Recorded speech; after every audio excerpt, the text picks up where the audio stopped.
The In2Care trap targets mosquitoes that are ready to lay their eggs. The odor lure attracts Aedes mosquitoes, which can transmit Zika, dengue, and chikungunya virus and yellow fever. Attracted by the smelly water, the mosquito enters the trap and searches a spot to settle, near the water's surface. The gauze on the floater is an ideal location for the insect to land. She uses the gauze to rest while laying her eggs in the water. Unknowingly, she contaminates the water with particles from the gauze. These particles were transferred to her skin when making contact with her legs and body. The gauze has a special coating that uses polarity to bind mosquito-killing powders. The positive charge of the insect makes the particles transfer to her skin. Her body is contaminated with two different actives, one that slowly kills the mosquito and one that kills her larvae.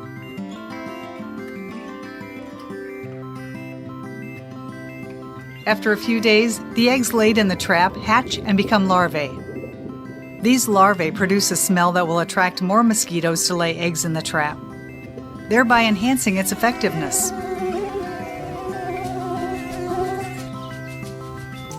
The larvicide in the water kills the larvae just before they are ready to pupate. The dead pupae sink to the bottom and are eaten by younger larvae. If the trap contains many mosquito larvae, then this shows that it is working well. Fortunately, none of these larvae will ever become adult-biting mosquitoes. They will all be killed by the larvicide.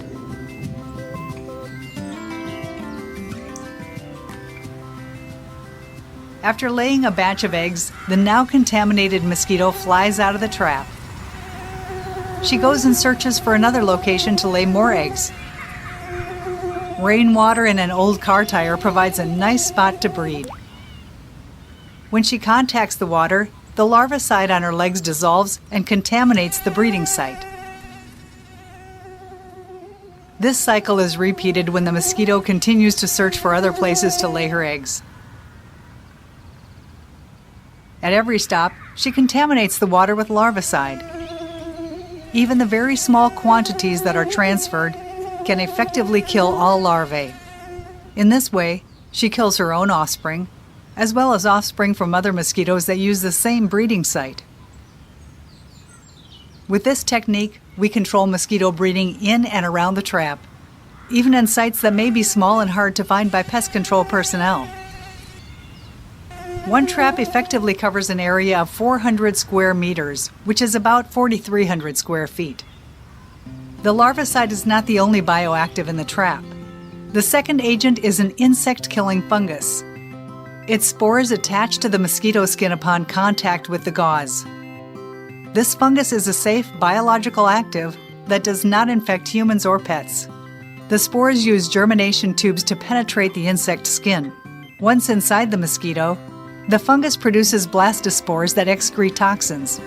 This infection makes the mosquito less active and reduces its ability to bite humans. It also inhibits the development of viruses in the mosquito gut. A fungus-infected mosquito can therefore still spread larvicide around the trap but cannot transmit disease. After a few days, the mosquito succumbs to the fungus infection and dies.